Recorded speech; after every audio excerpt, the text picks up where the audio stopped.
E aí pessoal, tudo bem? Aqui é o Rony, professor de Física. Neste vídeo, vamos resolver um exercício relacionado ao estudo da energia mecânica. Observe o quadro enquanto eu faço a leitura do enunciado. Um corpo de massa 300 gramas enfiado em um aro circular de raio 1 metro, situado em um plano vertical, está preso por uma mola de constante elástica K ao ponto C no topo do aro. Na posição relaxada da mola, o corpo está em B, no ponto mais baixo do aro. Se soltarmos o corpo em repouso a partir do ponto A indicado na figura, com que velocidade ele chegará ao ponto B? Para resolver o exercício, eu vou recorrer ao princípio de conservação da energia mecânica. Logo, eu estou admitindo neste exercício que as forças dissipativas são desprezíveis ao longo do movimento da massa mzinho. Sendo assim, a energia mecânica no ponto A é igual à energia mecânica no ponto B. A energia mecânica em A é dada pela energia cinética em A mais a energia potencial em A. De maneira análoga, a energia mecânica em B é dada pela energia cinética em B mais a energia potencial em B. Como a massa mzinho parte do repouso no ponto A, eu posso afirmar que a energia cinética em A é igual a zero. Logo, no ponto A, ela possui apenas energia potencial. Vamos investigar agora essa energia no ponto A. Observe a figura. O nível zero de energia potencial gravitacional coincide com a reta horizontal que passa pelo ponto B, com o eixo Z orientado verticalmente para cima. Logo, quando a partícula se encontra no ponto A, ela possui uma posição inicial Z0 medida em relação ao nível zero. Consequentemente, a energia potencial gravitacional, quando a partícula está no ponto A, é dada por m vezes G vezes Z0. Muito bem? Mas, ao mesmo tempo, a partícula possui energia potencial elástica, pois a mola na posição A está comprimida. Lembre-se que a mola se encontra relaxada quando a partícula de massa mzinho estiver na posição B. Sendo assim, nessa posição, a mola está comprimida. Logo, a energia potencial elástica é dada por 1 sobre 2 vezes K, vezes a deformação XA da mola elevado ao quadrado. Muito bem? E isso é igual. Observe agora a partícula no ponto B. No ponto B, a posição da partícula é justamente a posição Z igual a zero. Consequentemente, a energia potencial gravitacional é zero.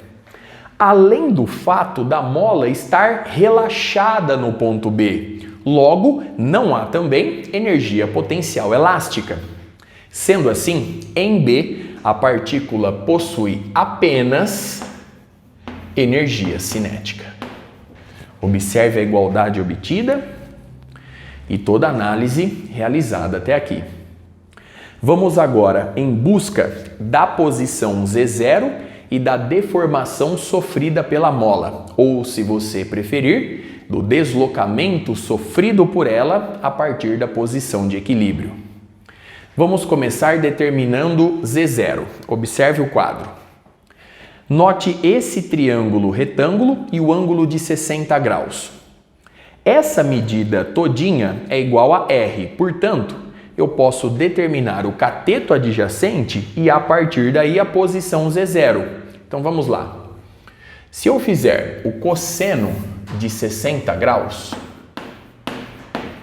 eu vou obter a medida do cateto adjacente sobre a hipotenusa R. Consequentemente, a medida do cateto adjacente é igual a R vezes o cosseno de 60 graus. Logo, a posição Z0 é igual a R menos a medida do cateto adjacente. Então vamos lá. Z0 é igual a R menos a medida do cateto adjacente. Logo, Z0 é igual a R menos R vezes o cosseno de 60 graus. Colocando R em evidência, R que multiplica 1 menos o cosseno de 60 graus. Muito bem, observe o resultado obtido e o cálculo realizado até aqui. Vamos agora em busca de XA, da deformação sofrida pela mola quando a massa M' se encontra no ponto A. Para fazer isso, eu vou analisar esse triângulo retângulo que eu aqui ilustro com o dedo. Observe que a medida desse cateto eu já conheço. R mais a medida do cateto adjacente que aqui se encontra. Portanto, se eu determinar a medida desse cateto, eu consigo determinar o comprimento da mola e, com isso, a deformação sofrida por ela nessa posição. Então, vamos lá.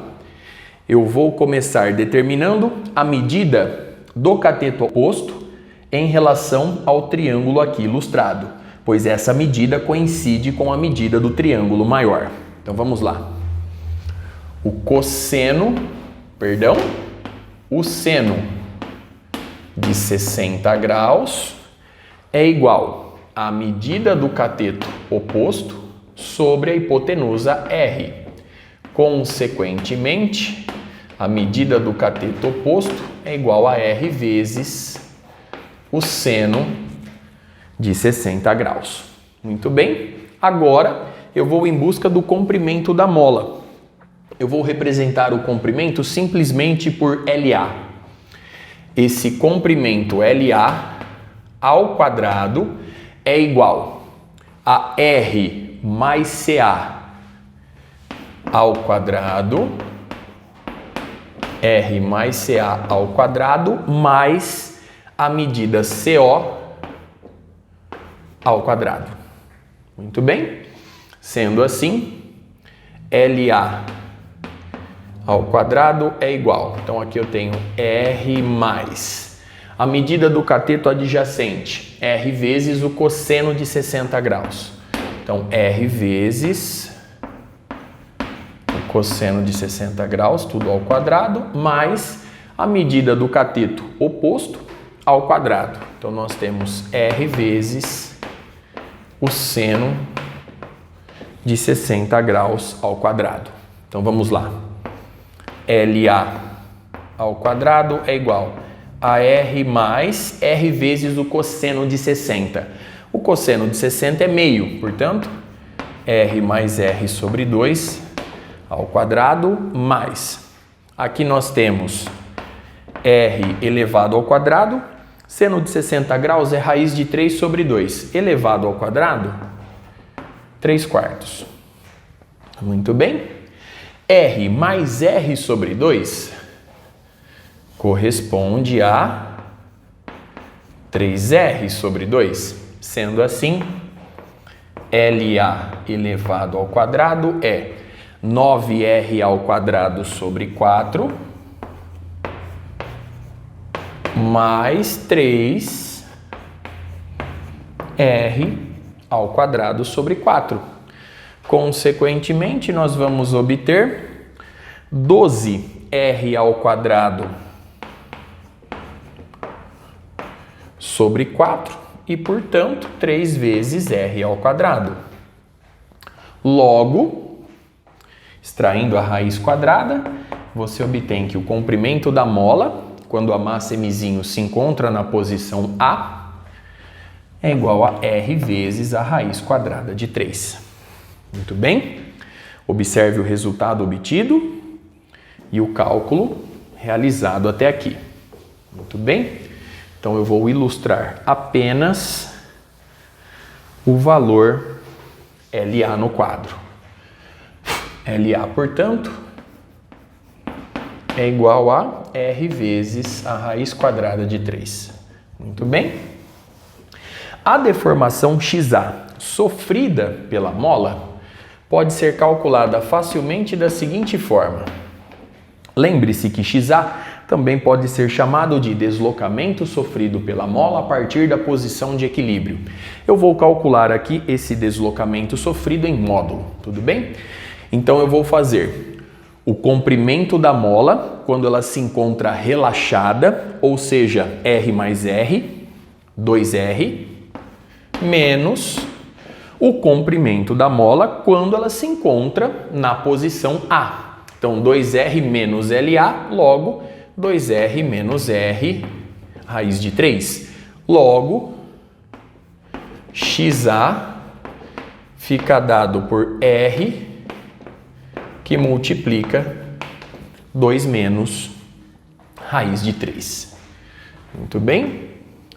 Observe no quadro o resultado obtido, o cálculo realizado até aqui.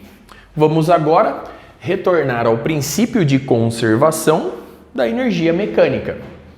Então agora nós temos Mzinho vezes G vezes Z0. Então observe o quadro. O cosseno de 60 é meio. 1 menos meio, meio. Portanto, Mg R sobre 2. Mais, então agora nós temos 1 sobre 2 vezes K vezes XA ao quadrado. Então eu tenho R ao quadrado,